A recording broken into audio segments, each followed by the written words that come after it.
Back and forth between two grades for this show, which were, of course, great ratings for this episode of SmackDown Live. Wasn't quite sure which way to go, but we'll get into the show anyways. This show was worth talking about. Guys, what's going on? This is, as always, the Club of the Man, 1993, and I'm coming at you for my live review of SmackDown Live from the July 31st, 2018 edition of SmackDown Live that took place in Tampa, Florida, and also our good friend Hassan the Mighty, who was also shout out to him, was in attendance live in this episode of SmackDown Live. This took place in Tampa, Florida, and I hope he had a great time because he for sure saw a show well worth it. This was, again, as we keep saying, the past several weeks, Raw has been trash, but SmackDown Live revives us, and that's what happened last night, over the night. Last night, I was tired, I had a long and busy weekend, fun, but, I was tired out. I lived in the woods this weekend for going camping. I hadn't shaved, but what happened after I got off Raw last night after dreadfully talking about that dreadful show we got last night, as I've been saying about that show for weeks. But I shaved, got a good night's sleep, got work done today, went out, had a nice dinner with some friends, had a nice juicy burger, and now I am back up here to talk about a great show, SmackDown Live, clean, peppy, and looking forward to talking with all of you and seeing what you thought of this episode of SmackDown Live tonight. As I thought, it was another great episode. I almost, again, I was back and forth. The small little things, it's like, the grade I gave for SmackDown Live. Here's the thing. I actually start off first by giving the grade I gave SmackDown Live tonight. I was going to go with a strong A, a solid A, because really there wasn't anything else I really could have asked for from this show. However, the result of the main event, I absolutely hate, but I'm not sure if that is the complete correct direction to go with. But we'll get into it, though, and talk about it and see what you guys think. Even though overall, I thought the show was great. That's why I gave this show an A-, because it was a really great show. The simple, effective storytelling in this episode of SmackDown Live. But again, just a small little nitpick at the end, but we'll get to that towards the end. Live chat, what's going on? Let's see who we got here. Dakota's in the live chat saying that he gave the show a B+. He thought Orton came across as a coward.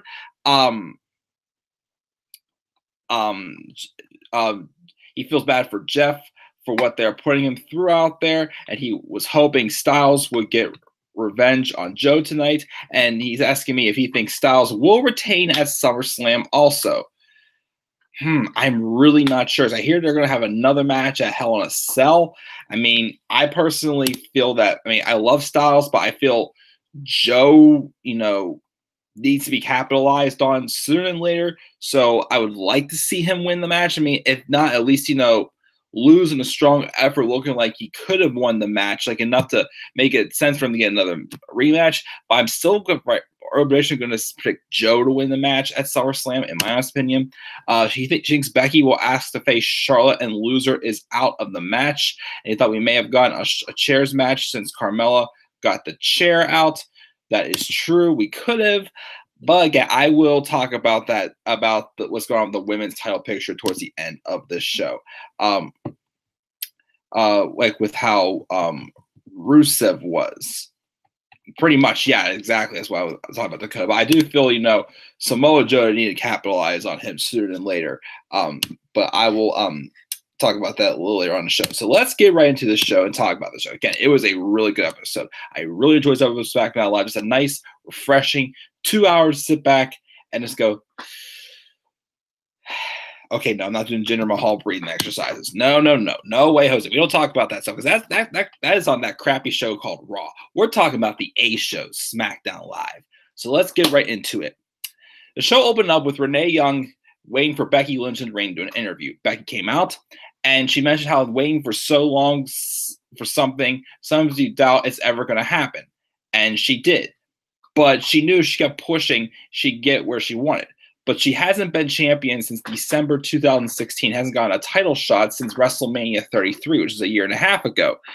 She hasn't been able to sleep with the opportunity weighing on her mind, the honor, the excitement, the pressure, knowing you have to fight mind, body, and soul for the title every week. She wasn't born to be a champion. She fought to be a champion. And at SummerSlam, she'll fight mind, body, and soul to be Carmella.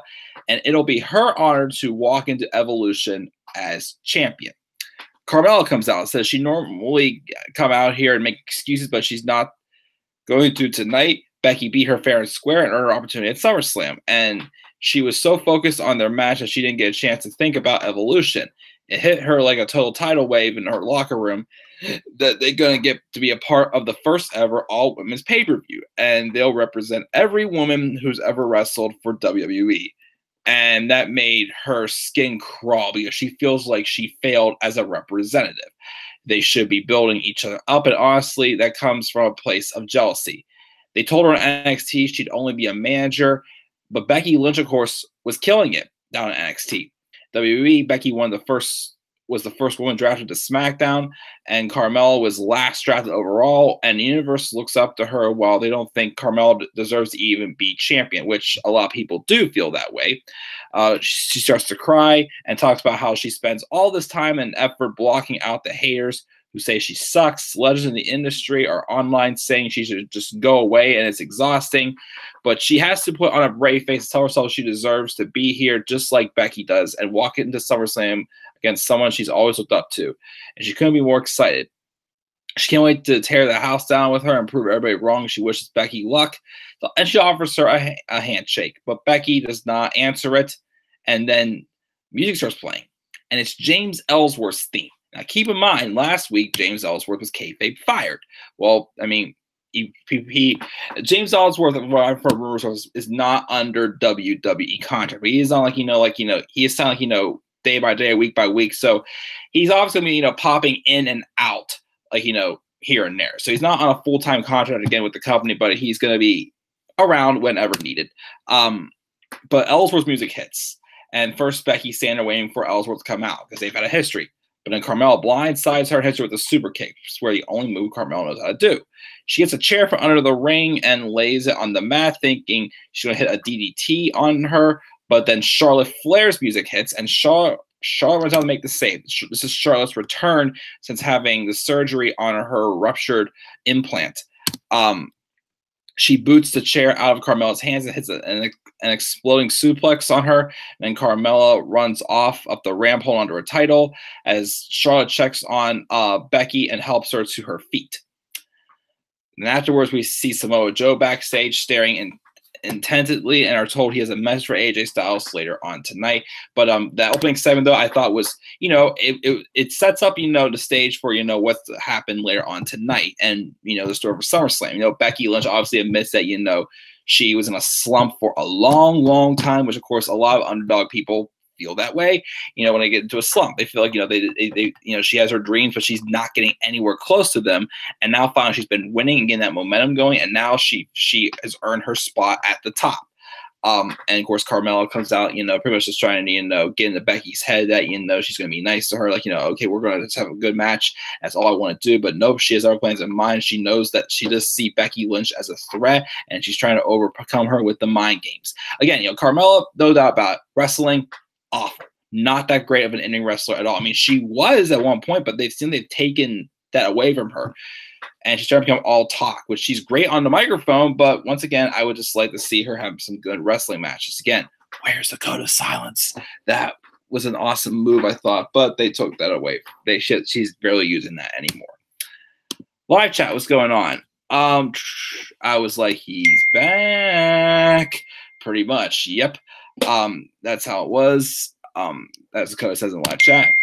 But anyways, so we also see Jeff Hardy hanging out in the locker room, intending to confront Randy Orton later on tonight. And then we have the Usos clapping backstage and say everything top to bottom comes through them first. And it's the Usos versus the Bar tonight. They borrow a bit of the Rock's thing and welcome the Bar to the Uso penitentiary, pretty much. And then we have Carmella roll up the page in her office, and she's complaining.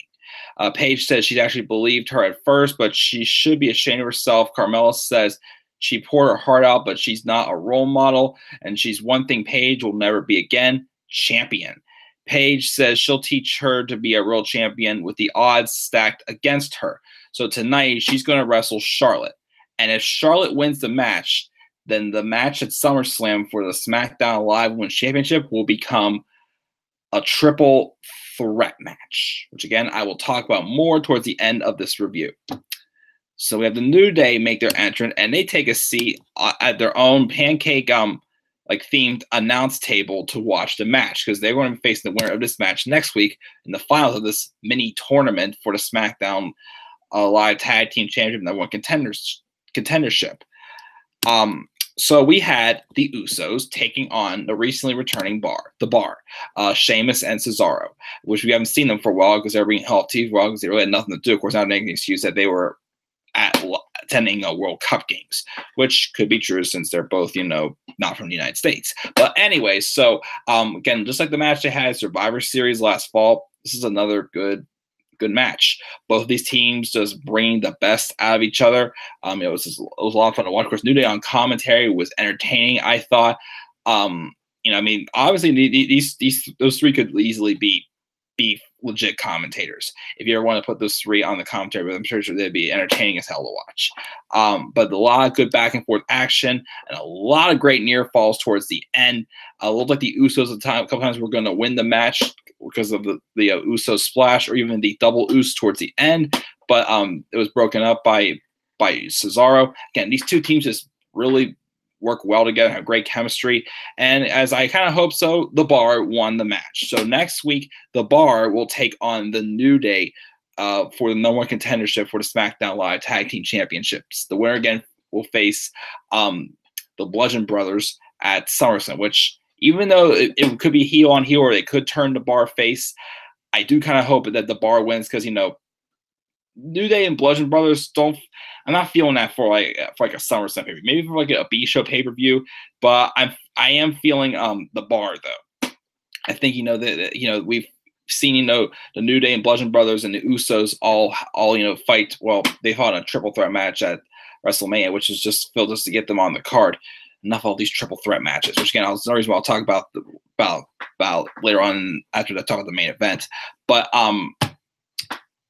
I do think the Bar and the Bludgeon Brothers is fresh. I mean, again, the Bludgeon Brothers, I feel like have had a decent title reign. Again, it's just it just feels too simple.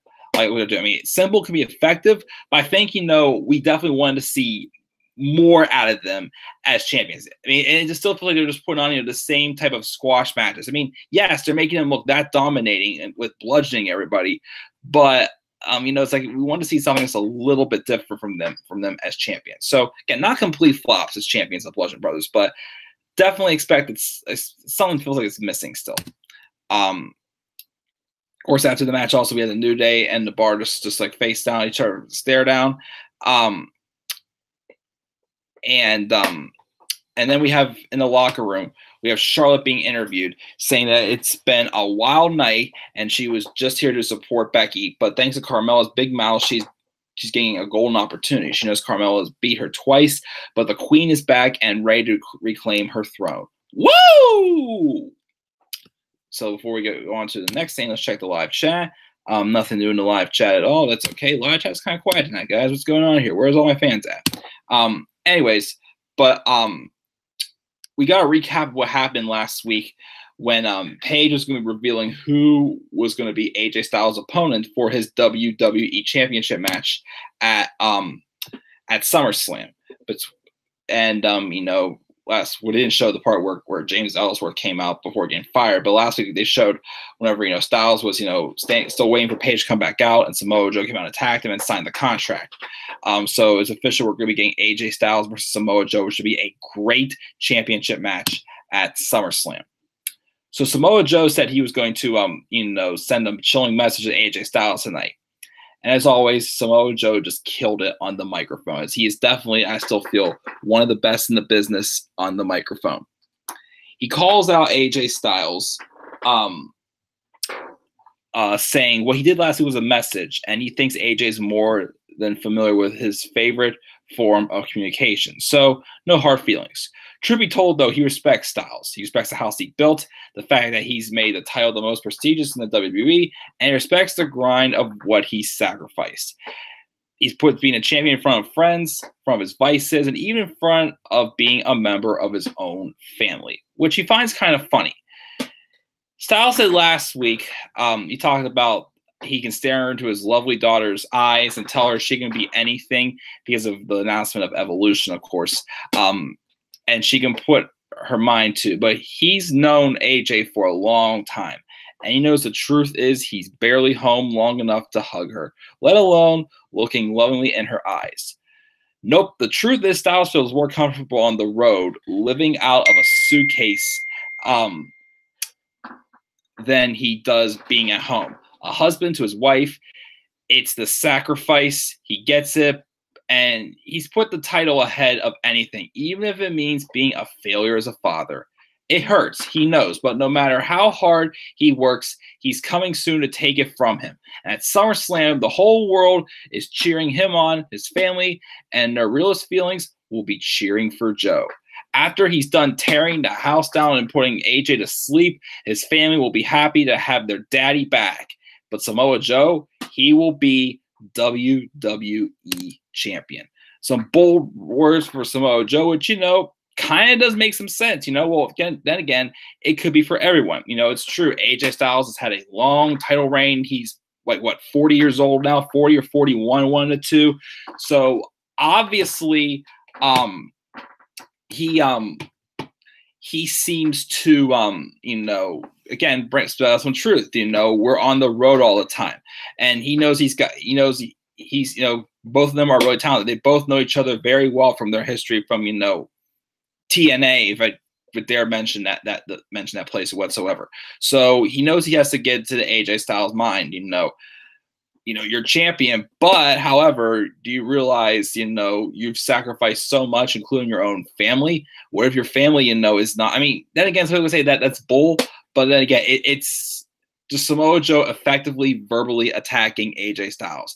And it's true that you think about it, how do you think Styles' family feels about him being away? Like, how do you think most of these superstars' families feel about them being away on the road for 250 some days a year? They get to miss out on a lot going on in their lives pretty much. So again, it's a simple but effective little storytelling. And, Joe, looking intimidating as he is just a legitimate threat. And I've said this at the beginning of the video too, whenever Dakota mentioned it. You think Styles will retain against Joe or not? I still personally feel Joe needs to win the championship at SummerSlam. Samoa Joe, since coming to the main roster, his opportunities have been limited due to two little nagging injuries and just being in a situation where they have absolutely nothing for him, which is why he didn't have a match at WrestleMania 33. He had a knee. I don't know if they were going to have him face John Cena at No Mercy instead of Cena facing Roman Reigns, or if the plan was to start building up a feud for John Cena and Samoa Joe for WrestleMania 34, but then he got the nagging knee injury. Comes back, is about to participate in the Royal Rumble, literally does talk some trash to John Cena, the last promo he had for his match with Rhino on Raw. But then he had suffered that foot injury, and he came back the night after WrestleMania. And of course, he got caught up in that terrible main event with Roman Reigns, and he lost, so momentum got cut off.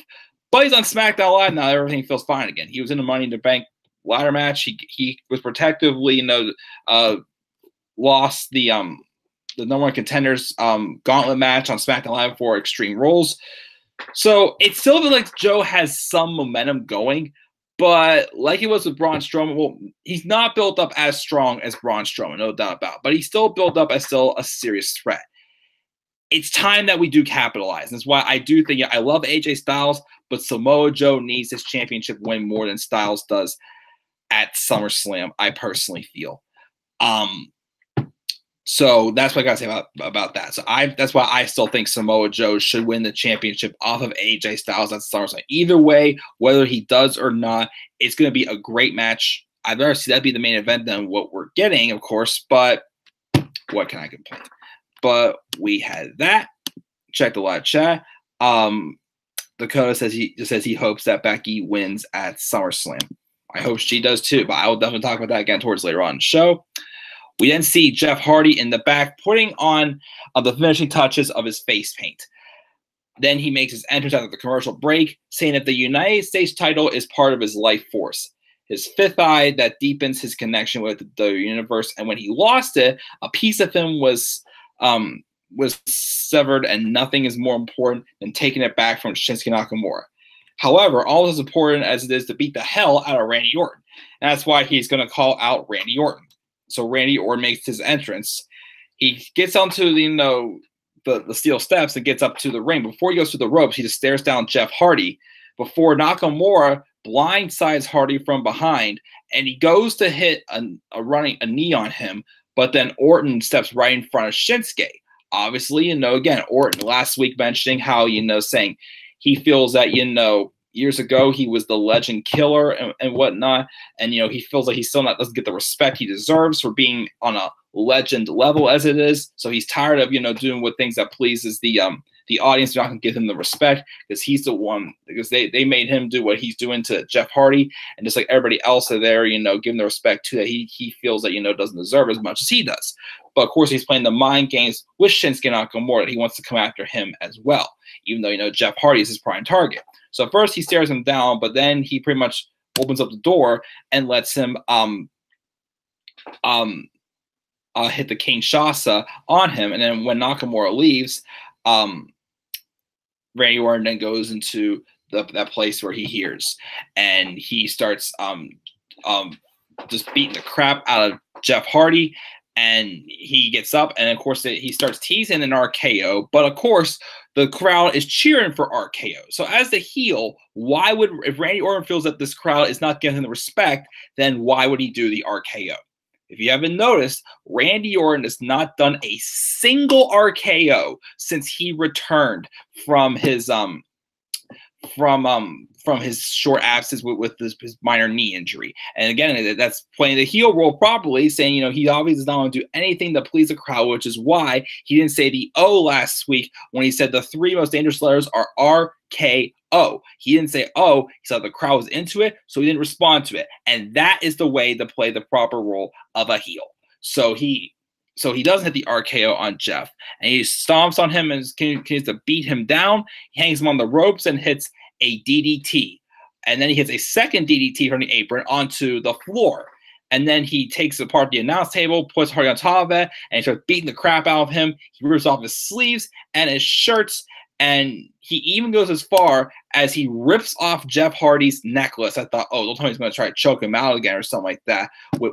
He go as far in a level he did, pulling on his pierced ear as he did 2 weeks ago, which again, when I showed that highlight again from 2 weeks ago, that was like, ugh, it was cringeworthy to watch, but it was a good cringeworthy. It's not cringeworthy as like this sucks. It's cringeworthy like, oh man, it really looks like it hurts pretty much. But so that was very effective as well. And I probably wouldn't do something again with the necklace, but he just ripped it off him, which is fine. He continues to beat down on Jeff Hardy, and then he goes like right behind where the timekeeper's area is, and he grabs a towel and a water bottle. He opens up and pours it on Jeff Hardy to wake him up, and he gets in his face and he starts beating him up again. But then he uses a washcloth to wipe the paint off of his face, slamming into the table one more time, and then he pulls the chain out again, and he walks away. So Randy Orton, obviously, again, is just exposing who he believes Jeff Hardy truly is. Just a man, nothing special behind, the armbands or the shirt with the message on it, and even the face paint also. He's like, you're just another guy, and I can easily just take you out pretty much. Again, Randy Orton, you're killing it, man, as a heel. Like, this is you in your own element. Again, as a babyface, Orton was able to do some good things, but it's obvious that at this stage of his career, Orton just wants to do what he wants to do and get out of there. And this is what Orton knows is in his best element, is being a heel, being a villain, and just being vicious. And that is exactly what he did once again tonight. So it looks like they're still teasing a triple threat match for the U.S. title between Orton, Hardy, and Nakamura. We'll have to wait and see what happens in the next couple weeks. That match is made official or not. So we will have to wait and see. we then have Becky Lynch backstage, leaving her locker room, and she runs into an interview, and she's happy that Charlotte is back, and she's happy to have her opportunity.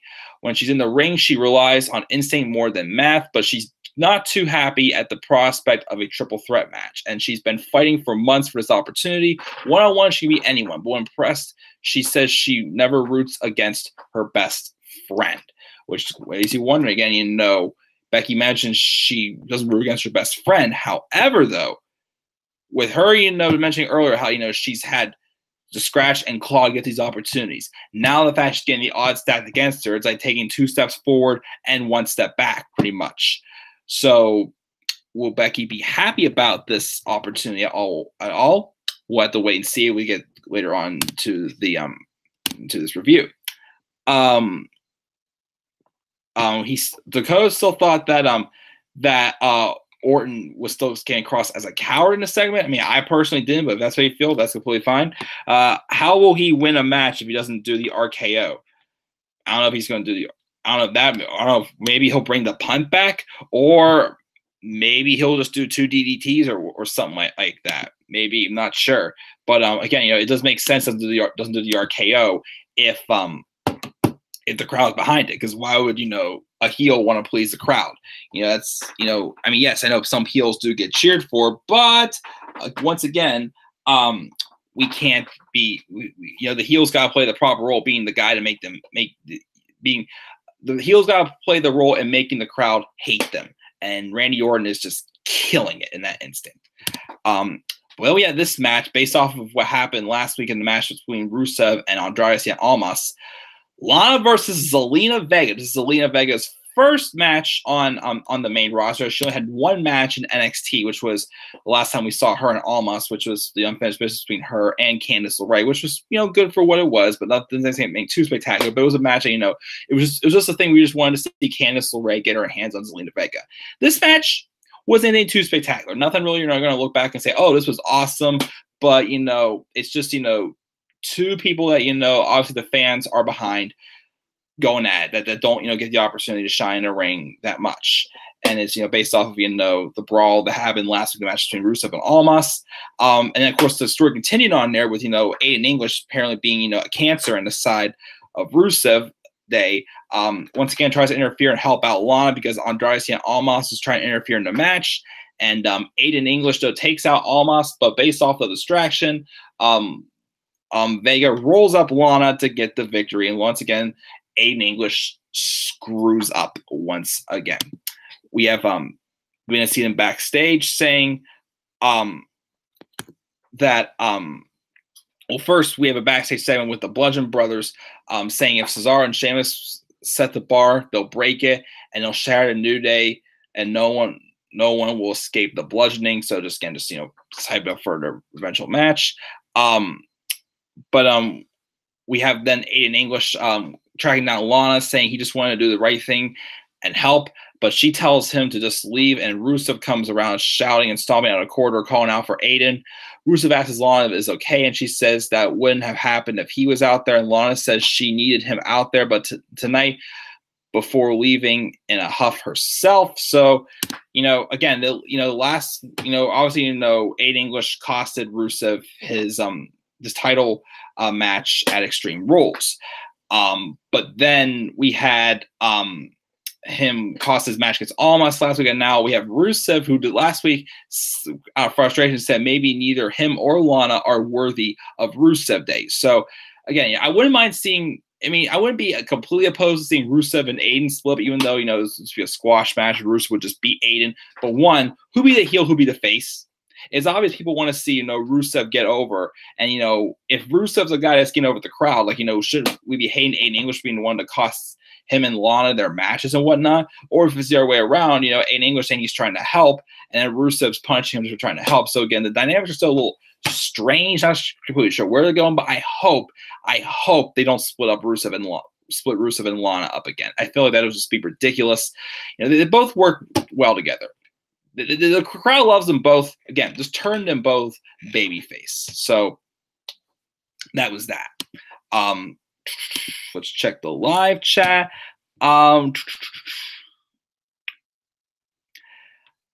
Does Ciampa have a new finisher in the butterfly face buster? I think so. I can't remember what, again, I saw on the app that the finisher is called. He said English just tried to help her. Yeah, again, exactly. But then again, I say with the reactions that that Rusev and Lana, again, people are begging for Rusev to be a baby face. You know, what direction are they going to go with this? Because I really don't think Aiden English is going to get far at all as a singles competitor. I really do not think so. But who knows? And then we have Lauren, what's up, Lauren?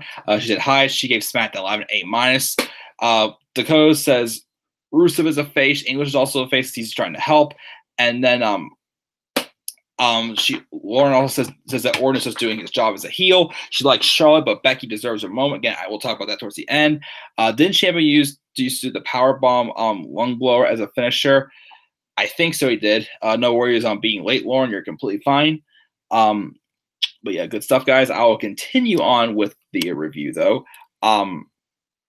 We had this segment. I loved this segment. Now, before the segment started, I tweeted out something on Twitter that I really feel this is obviously getting Daniel Bryan versus The Miz at SummerSlam.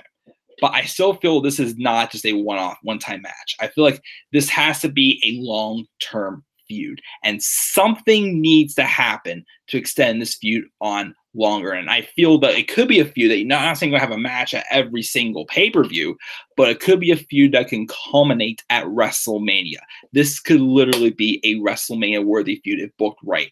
And once again, I have a hard time believing, even though Dakota found online saying that apparently Road Dogg is still the head writer of SmackDown Live, I still have a hard time believing Road Dogg is writing these shows. Anyways, this segment, though, answered that request. Like, how could we possibly have Daniel Bryan versus The Miz be a long-term feud, not just a one-off match? So Bryan gets on the microphone, starts off by putting over Evolution. Again, he talks about how his wife, Brie, was in a 30-second match when hashtag Give Divas a Chance started trending. This announcement is a huge step forward, but every time we take 2 steps forward, we take 1 step back. He asked, of course, the roll footage from last week, what happened with The Miz fooling Daniel Bryan, thinking that he tossed him his own child, Monroe Sky, to him, ended up being just a baby doll. Then Bryan says that watching that bothers him because for 2 years, Miz taunted him, baited him, antagonized him, all because he felt protected since he wasn't cleared to compete. Miz felt the things he said and did wouldn't haunt him, and then he'd be safe. But what happened? Bryan got cleared. And that wall between, him and Bryan came crumbling down. What did The Miz do? He brought his wife to the ring. He brought what he thought was his very own baby to the ring to build a new wall between them, since he knows in a fair fight, Bryan can destroy him. So if The Miz thinks he's wrong, he needs to come out and prove it. He's here all by himself, and he'd like nothing more than to punch him in the face. Then The Miz appears on a Titantron with security around him. And he says he thought Bryan would have learned he's not on the indies anymore, and that he isn't in a high school gym where he can just call him out. You want him? Call his agent, because right now he's on location for Miz and Mrs. And he puts over how great the show is. So that I didn't get to see it, but if it's awesome, I'd love to check it out sometime. He hypes up tonight's show. And then Bryan says, though, he doesn't care about his stupid show or his pretentious lifestyle. And all being on set shows is that he's hiding and nothing more than a coward, like he said all along. Miz takes offense to this and pulls the crowd before remembering the last time he called Bryan a coward. And what happened? Bryan got up and walked away. He didn't want to fight. He just wanted a conflict because Miz has carried him on his back since he was pro on NXT. 10 years of fighting on the indies to be noticed, and it took 5 minutes to make him famous. Bryan says that's the difference between them. He's there for the passion, and Miz is there for the fame. And Miz's dream of being a wrestler turned star has already been done by a better man than him. Let's face it, in reality, Miz is never going to be another Rock or a John Cena. And no one will ever remember him as a great superstar because he's too soft. So he wants to prove he can be that guy. Why not come out and challenge him to a fight at SummerSlam? Miz says he's done with Bryan riding his cocktails, and the Yes movement is over. His career is over, and he claims that the WWE Universe has moved on. Let your contract expire and entertain dozens of people in high school gyms because the people don't care that he defied the odds at WrestleMania 30. So why not be quiet and go away? All these people look at him and all they see is one thing. And this is actually quite funny. A bunch of photos of babies crying appear up on the Titantron. We get the audio, so the Miz just gets that on there and just thinks he's getting under Daniel Bryan's skin once again, refusing to have a match against him. So again, it hits the truth. I mean, you do think about it though, you know. I mean, myself personally, I mean, I'm glad Daniel Bryan's back, but you know, I mean, you know, I was convinced for a while that he was not going to come back because of his injuries, and I thought, you know, he had moved on. I think he was going to be cleared by the WWE to wrestle yet again. Of course, though, the Miz being as effective on the mic as possible lays in some truth. You know, you wonder, did fans move on from Daniel Bryan? You know, have they been, you know, connected to somebody else? With Daniel Bryan back, you know, people have been like in a situation where it's like, oh, but, you know, I still want to support him, but these people right now that, you know, have kind of, you know, stepped into his shadow, you know, is that true? It's not just him saying some stupid crap that makes no sense at all. It's just, once again, the Miz verbally mentioning some truth. Again, you know, again, I'm happy Daniel Bryan's back, and I wanted to see him get his hands on the Miz. But then again, I'm pretty sure there are those fans that, you know, moved on from the Daniel Bryan era and were satisfied with the fact that he was gone, but he came back. And, you know, there's, of course, other people now that they support. So what I'm thinking is now that we're going to do, I mean, here's the thing, the only problem with this. I mean, I don't know if it's true or not, but I did see a post around a time where Hulk Hogan was revealed to have been, you know, reinstated into the WWE Hall of Fame. Apparently, Daniel Bryan did sign a new contract with the WWE. So that might be a little bit of a problem with this. So that's what I'm thinking. What if Daniel Bryan and Miz have a match at SummerSlam where the loser is fired, their contract is terminated, and the Miz beats Daniel Bryan? And it gives him that effective heat on him. It could be a way to help Miz, you know, get even further into the main event status. As I do feel that the Miz is worthy of being in the main event again. And what if he wins the championship? And what if at WrestleMania 35, which again, I could be there in attendance live, what if we see Daniel Bryan versus the Miz for the WWE championship? You know, it could go as far as, you know, having Daniel Bryan's career on the line in the Royal Rumble match or something like that. And, like, you know, at the next pay-per-view, I have his number one contendership on the line saying, you know, he's got to win the Royal Rumble and the WWE championship to, to regain his career back or something like that. It'd be just a great, you know, return story for Daniel Bryan against a man that, you know, had verbally attacked him for how many years? For 2 years, ever since he got his career taken away. The history they have behind them for, you know, starting out together, you know, as rookie and pro. I feel that could be some good long-term storytelling. And I feel the seeds can be planted, starting with a career-threatening match at SummerSlam between Daniel Bryan and The Miz. What are you guys' thoughts on that? I'd like to definitely hear that. Let's see what we got in the live chat.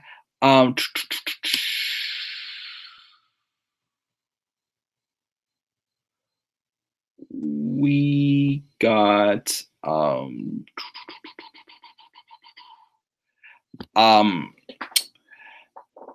Dakota says still being a coward heel if he has to have help and not doing it on his own. I still don't think Orton came across the way though as a coward heel. I mean, you know, obviously, you know, he had to play the mind games with Jeff Hardy. So I mean, like a coward heel to me is somebody who just, you know, always backs away from a fight all the time. Like Randy Orton, you know, didn't back away, hasn't really I felt back away from, you know, a fight, with Jeff Hardy. I personally still don't think Orton has come across as a coward. I feel, yes, again, Nakamura came in into the King shots at first, but again, it's just, you know, Orton playing the mind games with Jeff Hardy. She says SmackDown is in Orlando next week. Are you thinking about going? Jeff Hardy is going to go to the main event, which that would be awesome. Lana's accent slipping. Yeah. Another thing is too, you know, what's going on here also with Lana's accent? 1 week she sounds like she's talking in a Russian accent. Next week like she is talking with it all. Like, is she keeping it or not? I want the explanation to that. She sees Aiden turning face and siding with Lana. Okay. Joe was a beast on the mic, and Bryan is going to re-sign. He is already advertised for events after his contract expires on September 1st. Orton, but also know a coward heel when I see one. Let's see. Rusev wasn't a coward heel. He loved the heel she loved the heel tactics with Miz, Joe, and Orton. Joe will lose at the Styles pencil in to retain at SummerSlam. Lauren thought that Rusev was a coward heel. Dakota says he hates Roman, but just give him the belts. Joe usually isn't a coward heel, but he was last week. I don't think he was. Braun wasn't a coward heel either. Corbin isn't. Wyatt wasn't. Harper and Rowan aren't. New champs should be Orton, The Bar, Roman, Seth, Joe, and Becky.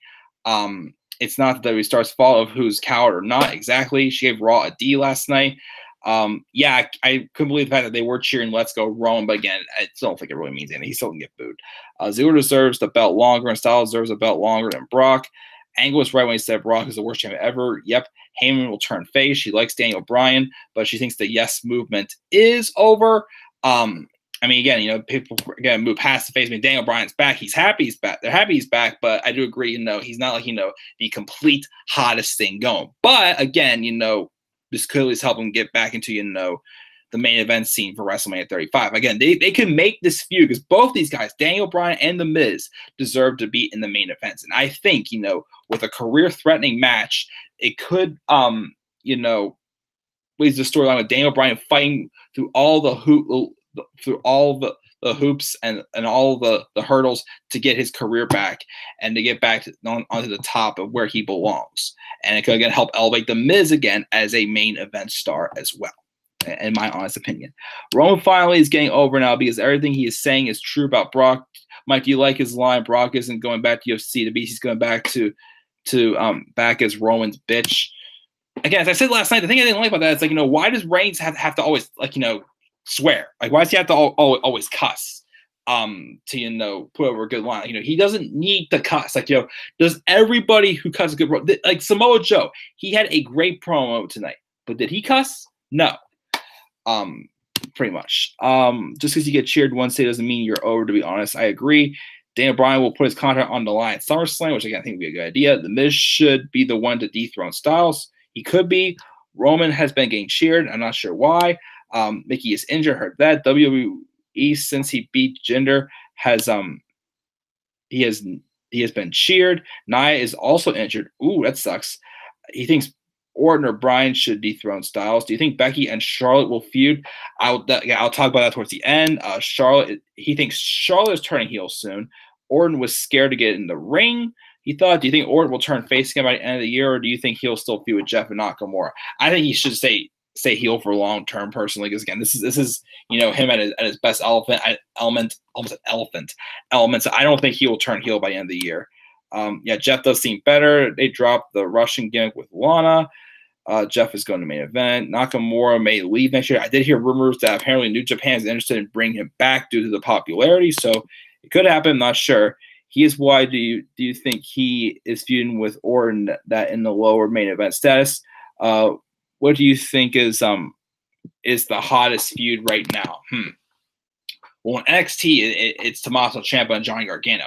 On the main roster, it's tough to determine because SmackDown Live has interesting matches, feuds, but most of them are just getting started and not on like a hot level yet. Of course, on Raw, they're trying to make it seem like it's Brock Lesnar and Roman Reigns, but it's just the same thing over and over again because Raw is on lockdown until Roman Reigns gets over, pretty much. And nothing else happened to the Universal title until Roman Reigns get that great reaction and beat Brock Lesnar. I'm sure last night Vince got so happy. Oh, yes. They said we want Roman. They said we want Roman, and we can give him the belt, and they will cheer. No, it was just Miami, guys. I'm sure other places will not cheer. Dakota thinks Gargano and Ciampa is the hottest. If you go in the main roster, will be Orton versus Hardy. It could be. I definitely agree. But again, most of the people on the main roster are just getting started on like SmackDown. So I can't say that they're all completely hot yet. I do think Bryan and Miz could definitely be one of them. Of course, the top 3 heels now are Ciampa, Lesnar, and Orton or Miz. Have Roman win and then have Owens cash in the briefcase if he wins it. Could possibly do that, but we'll see what happens. The top faces are Becky, Seth, and Bryan or AJ. I definitely agree. But yeah, let's continue on here. AJ Styles will be back next week. And then we have Carmella interview backstage. Her mask skills are just like her fashion sense, fabulous. And she wants Becky Lynch alone. She's not buying the best friends deal. And the real tea is that Becky Lynch is rooting against Charlotte. So try to play the mind games that Becky Lynch obviously should be terrified that this could be a triple threat match because, you know, you have all the odds stacked against her once again. So we had the match, Carmella versus Charlotte. This match, again, wasn't anything spectacular, but to me, it at least was better than their match they had at Backlash. I'm sorry. Even though Carmella beat Charlotte, it didn't look like, you know, it didn't look believable for how it happened. It just looked like it got handed to her. But I thought, I thought, okay, they're constantly going back and forth, showing Becky Lynch backstage, watching the match on a TV. I thought, what if it got to Becky's head? Hey, I've worked so hard to get this opportunity. I know. Here's the thing, though. Becky Lynch recently did beat Charlotte, like before Money in the Bank. She knows she can beat Charlotte. She's beaten Charlotte a couple times before.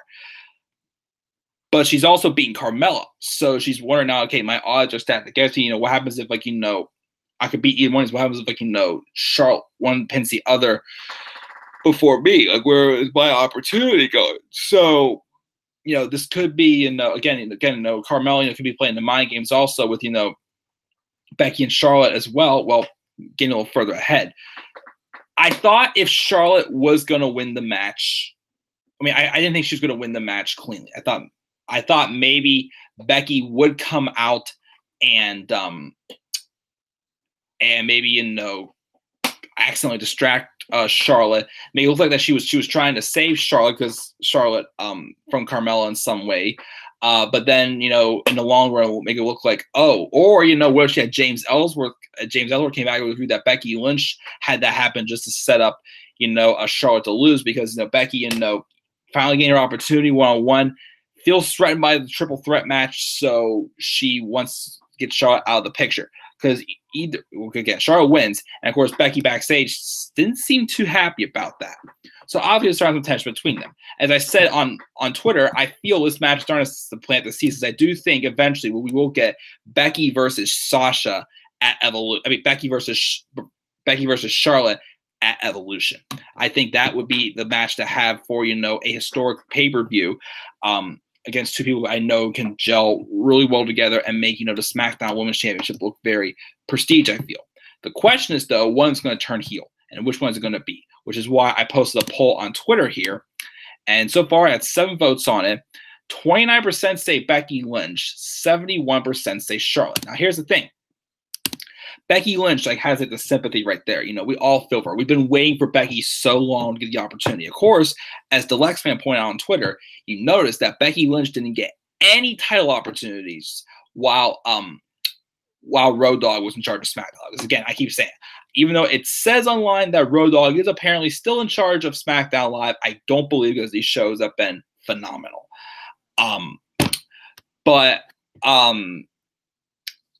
So again, we're feeling for Becky, and we're feeling, okay, it's true. Charlotte, went away, gets her boob fixed, and she comes back and she's given an opportunity. Yes, she's won 4 or 5 women's titles now. She's a Divas champion. She beat Asuka. She's obviously has solidified herself as one of the greatest of all time. I'm going to say that Charlotte has definitely solidified herself as one of the greatest of all time, I feel, in the women's division, making a huge name for herself. So my thing is she doesn't need to prove herself to earn a title opportunity. She really doesn't. But then again, Becky Lynch feels like she's had to.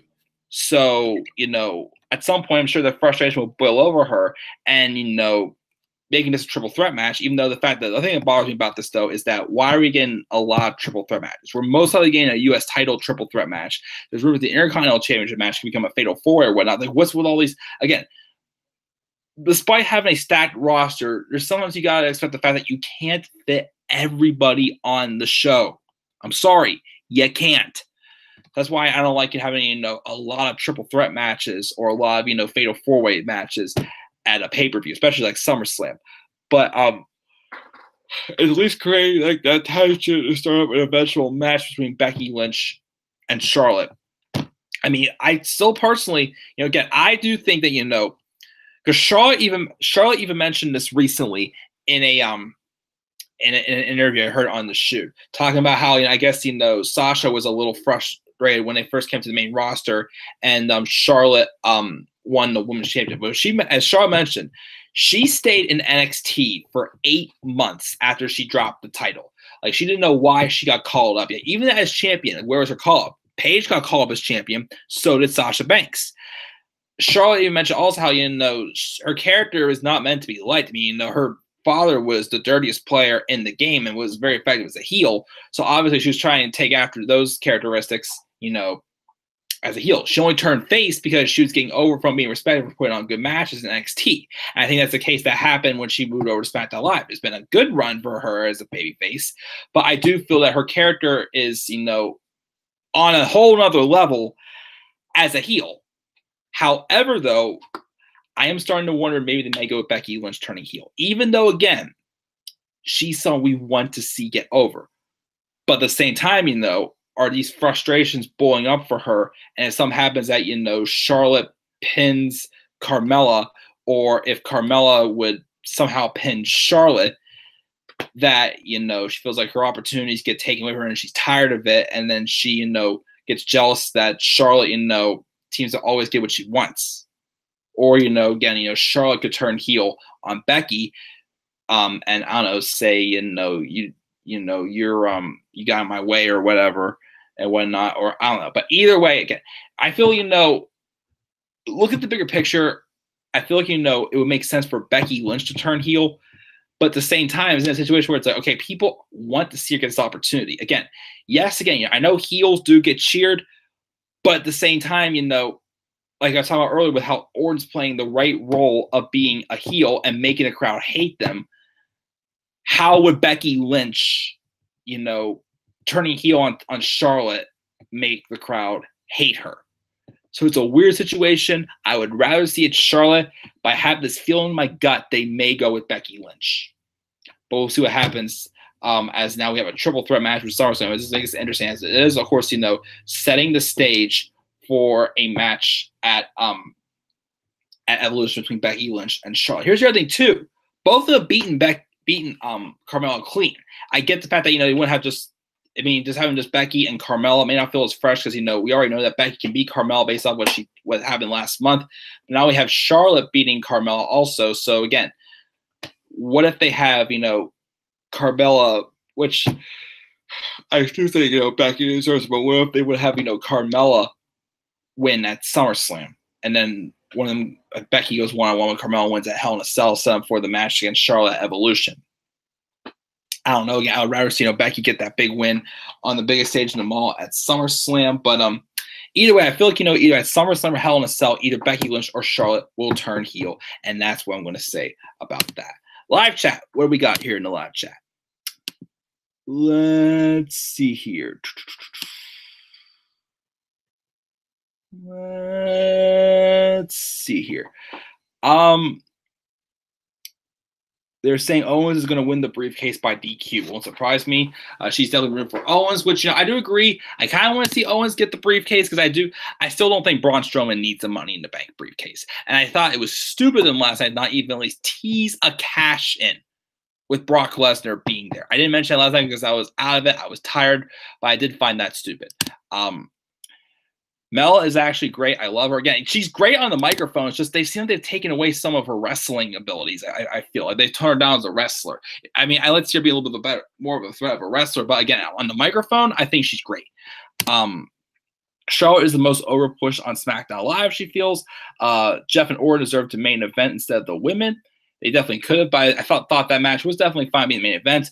The coach says he thinks Roman should win the match against Brock, and as fireworks go off, because Brock lost his belt, then have Owens come out and cash in the briefcase and beat Roman and rip the belt away from him. I mean, there is rumors of, Reigns and Owens having the match at Hell in a Cell that could be the way to set it up.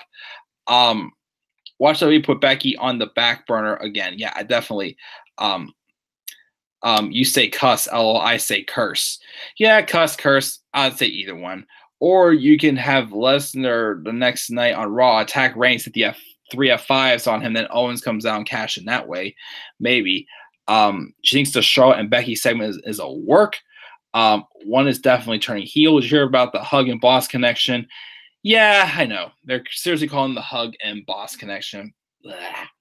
Charlotte will turn. He picked Charlotte. Lauren picked Becky to turn.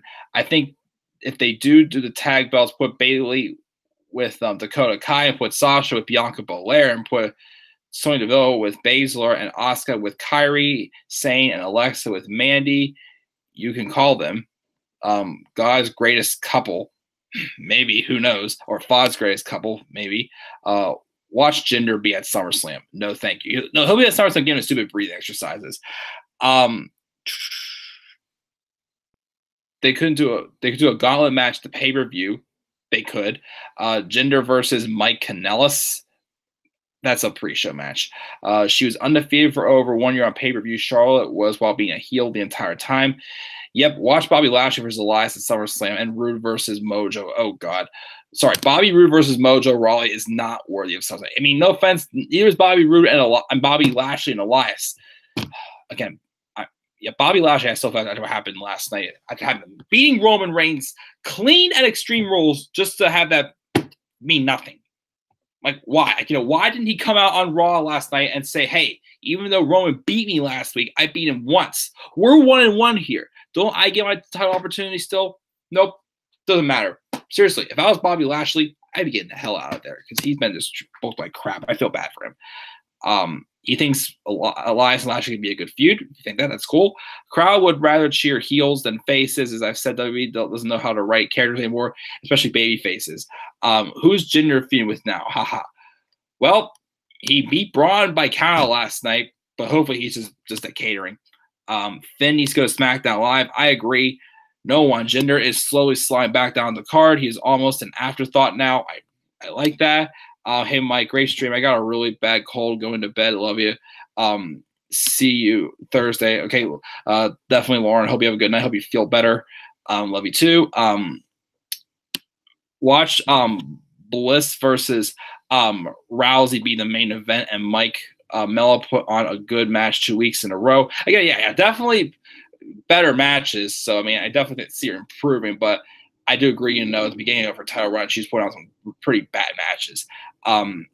Bliss versus Rousey's main event, guess that'd be okay. I'd rather see that than Brock and Roman main event again. Maybe you can do Mojo beating Rude and Rude turning heel.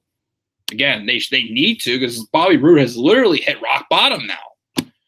Again, how is he going to come across as a threat to Mojo Rawley? He's just another jobber facing Mojo, it seems. Again, I'm for giving Mojo a chance, as I keep saying, but I just don't think a feud with Bobby Roode is going to help, because it's going to send Bobby Roode even down further into the ground until he finally turns heel. Let's see the polls on Twitter. As I said, I give this episode of SmackDown Live, though, an A-. Man, I've done a lot of retweeting. So we're great to give SmackDown Live 8 votes. 38% said A, 63% said B. And what shows you enjoy more this week, Raw or SmackDown Live? 6 votes. Everybody said SmackDown Live. You guys are exactly right. That's the way it should be. I'm giving this episode again an A-. Thanks for Lauren and Dakota for joining me live in the live chat. I'll watch 205 Live after I take my shower. Maybe if I have time, maybe I will review it tonight or tomorrow morning. Not sure yet. I'll review NXT probably sometime tomorrow night also, but I'm going out again. I'm sorry. Again, my sister's been in town for the past few weeks, so been doing some things there. She's going home on Sunday, so should be back to normal schedule sometime next week. But yes, guys, thanks again for Dakota and Lauren for joining me in the live chat again. As always, thanks again for joining us. Love your SmackDown Live. Leave your thoughts down below for SmackDown Live. What grade did you give it? Did you enjoy Raw or SmackDown War this week? And do you think Charlotte or Becky Lynch will turn heel as one? Then we'll definitely turn heel the next month or so. So leave your thoughts down in the comment section below. As always, be sure to always click my like and subscribe more content on my channel and follow me on Twitter as well at DemandAir183. Stay tuned. As you know, I'll probably either tonight or tomorrow morning I'll do my live review of 205 Live. So until then, guys, I am checking out. I'll see you later. Until then, guys, have a great night and peace out, everybody.